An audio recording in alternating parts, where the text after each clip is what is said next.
திருநெல்வேலியில் விஜய் மேஜிக் வெற்றி பெற்றது எப்படி என்பது குறித்த கூடுதல் விவரங்களை எமது செய்தியாளர் வனராஜ் சங்கர் வழங்க கேட்கலாம். வணக்கம் வனராஜ் சங்கர், தகவல்களை வழங்கலாம்.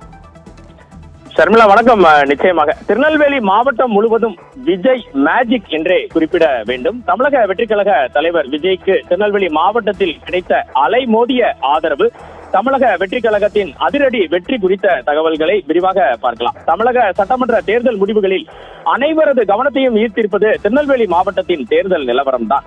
இங்கு புதிதாக களம் கண்ட தமிழக வெற்றிக் கழகம் திமுக மற்றும் அதிமுக ஆகிய பலமான திராவிட கட்சிகளுக்கு இணையாக வாக்குகளை பெற்று 3 தொகுதிகளை கைப்பற்றி அரசியல் வரலாற்றையே மாற்றி அமைத்துள்ளது. தேர்தல் பிரச்சாரத்தின் போதே திருநெல்வேலி மாவட்டத்தில் விஜய்க்கு மிகப்பெரிய வரவேற்பு கிடைத்தது. ஒருமுறை திருநெல்வேலிக்கு நேரடியாக வந்து சென்ற அவர் அடுத்த முறை கன்னியாகுமரி செல்லும் வழியில் 2வது முறையும் திருநெல்வேலிக்கு வந்து சென்றார்.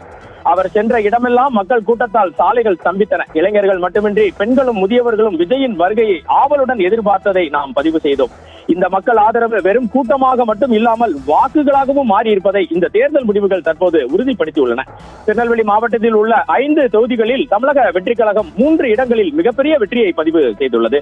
திருநெல்வேலி தொகுதியில் தமிழக வெற்றிக் கழக வேட்பாளர் RS முருகன் சுமார் 12,000 வாக்குகள் வித்தியாசத்தில் அபார வெற்றி பெற்றுள்ளார். நாங்குநேரி தொகுதியில் வேட்பாளர் ரெட்டியார்பட்டி நாராயணன் சுமார் 17,000 வாக்குகள் வித்தியாசத்தில் அபார வெற்றியை பதிவு செய்துள்ளார். ராதாபுரம் தொகுதியில் பார்த்தீர்கள் என்றால் சபாநாயகர் அப்பாவுவை அதிரடியாக 13,000 வாக்குகள் வித்தியாசத்தில் தோற்கடித்து தமிழக வெற்றிக் கழக வேட்பாளர் சதீஷ் கிறிஸ்டோபர் தனது வெற்றியை பதிவு செய்தார்.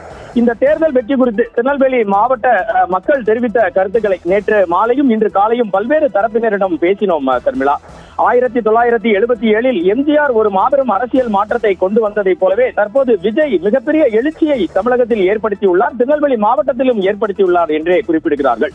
திருநெல்வேலி மாவட்ட மக்கள் மாற்றத்தை விரும்பியதே இந்த முடிவுகள் காட்டுகின்றன என்ற உற்சாகத்துடன் சத்தியம் தொலைக்காட்சியிடம் பல்வேறு தரப்பினரும் தங்களது கருத்துக்களை பதிவு செய்தனர்.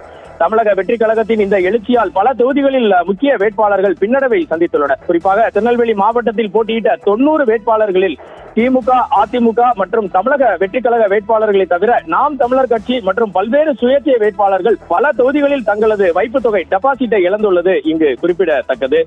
வாக்கு எண்ணிக்கை மையமான நெல்லை அரசு பொறியியல் கல்லூரியின் முன்பு தமிழக வெற்றிக் கழக தொண்டர்கள் திரண்டு தங்களது தலைவர் விஜயின் போஸ்டர்களை ஏந்தி பட்டாசு வெடித்து இனிப்புகள் வழங்கி நேற்று கொண்டாடி மகிழ்ந்தனர். தமிழக வெற்றிக் கழகத்தின் இந்த வெற்றி திருநெல்வேலி மாவட்டத்தை அக்கட்சியின் கோட்டையாகவே மாற்றியுள்ளதாக அரசியல் விமர்சகர்கள் கருதுகின்றனர். ஷர்மிளா,